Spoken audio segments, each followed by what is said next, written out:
Assalamualaikum warahmatullahi wabarakatuh.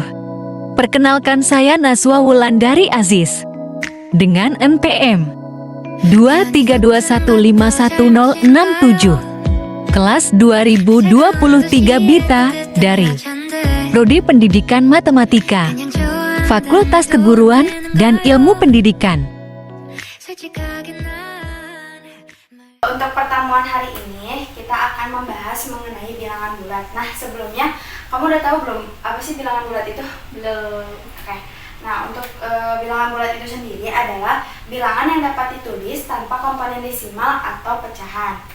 Next. Nah, untuk jenis dari bilangan bulat itu sendiri ada 3. Yang pertama itu ada bilangan bulat positif, yang kedua bilangan bulat 0, dan yang ketiga itu ada bilangan bulat negatif. Next.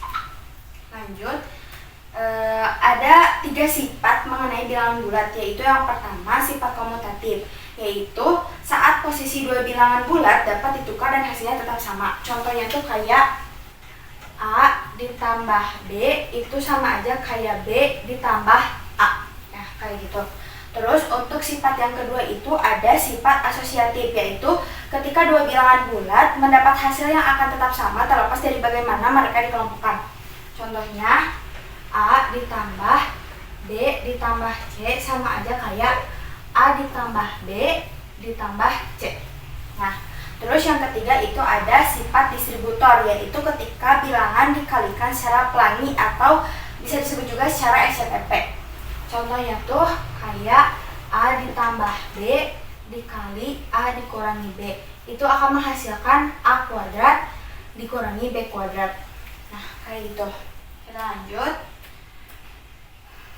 ke syarat-syarat dari bilangan bulat, yaitu yang pertama ada syarat untuk penjumlahan dan pengurangan, yaitu di mana positif ditambah positif itu akan bernilai positif dan negatif ditambah negatif itu akan bernilai negatif, sedangkan untuk positif ditambah negatif itu akan bernilai positif atau negatif, dan begitu pula bila negatif ditambah positif itu akan bernilai positif atau negatif.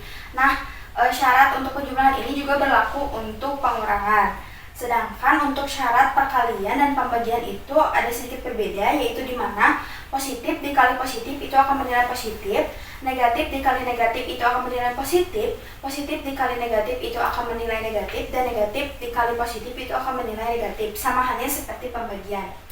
Terus juga di syarat bilangan bulat ini ada yang namanya itu kabataku atau kali bagi tambah kurang. Nah, di mana jika kita menemukan operasi bilangan bulat yang terdapat perkalian, pembagian, pertambahan, dan pengurangan, itu yang pertama kali dikerjakan itu adalah perkaliannya terlebih dahulu.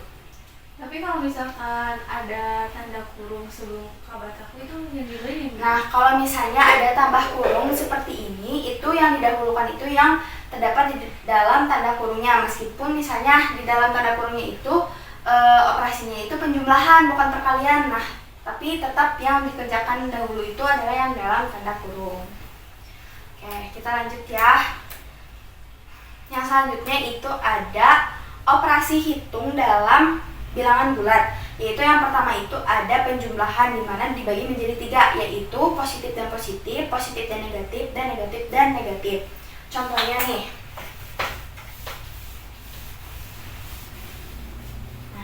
untuk contoh yang positif dan positif, sebenarnya ini tuh udah dasar banget ya. Contohnya 3 ditambah 5 itu sama dengan 8. Nah, terus yang kedua itu ada contoh positif dan negatif, di mana hasilnya itu tuh ditentukan oleh bilangan yang lebih besar. Apakah bilangan si positifnya lebih besar atau bilangan negatifnya yang lebih besar. Contoh nih, 9 ditambah negatif 4 itu akan bernilai positif 5 karena si angka 9-nya itu positif dan lebih besar dari angka negatif 4-nya.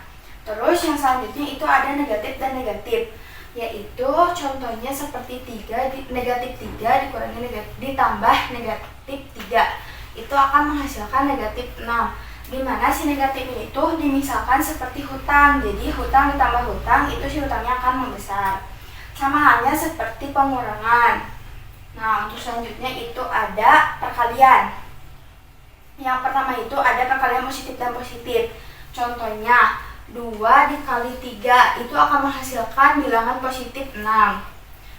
Terus yang kedua itu ada bilangan positif dan negatif. Contohnya negatif 3 dikali negatif 3 dikali 4 itu akan menghasilkan bilangan negatif 12. Terus yang ketiga itu ada negatif dan negatif. Contohnya seperti negatif 3 dikali negatif 3 itu akan menghasilkan 9, positif 9. Nah, begitu juga dengan pembagian. Seperti itu. Terus selanjutnya itu ada latihan soal mengenai bilangan bulat. Nih, contoh yang pertama tuh kayak gini.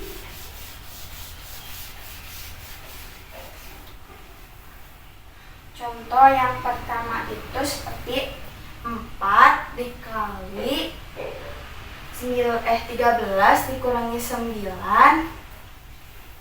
ditambah 8. Nah, ini kan ada perkalian terus ada dalam kurung. Tadi kan balik lagi ke syarat ya, kalau misalnya ada dalam kurung berarti dikerjainnya yang dalam kurung dulu. Nah, 13 dikurangi 9 itu berapa? 4 ditambah 8. Selanjutnya kita ngerjain yang kali dulu atau yang tambah dulu? Kali. 4 kali 4 16. Sekarang tinggal 16 ditambah 8 24. Nah, kayak gitu. Nah, mungkin untuk pertemuan hari ini cukup sekian dulu. Kalau misalnya ada yang mau ditanyain, nanti boleh ditanyakan pada pertemuan selanjutnya.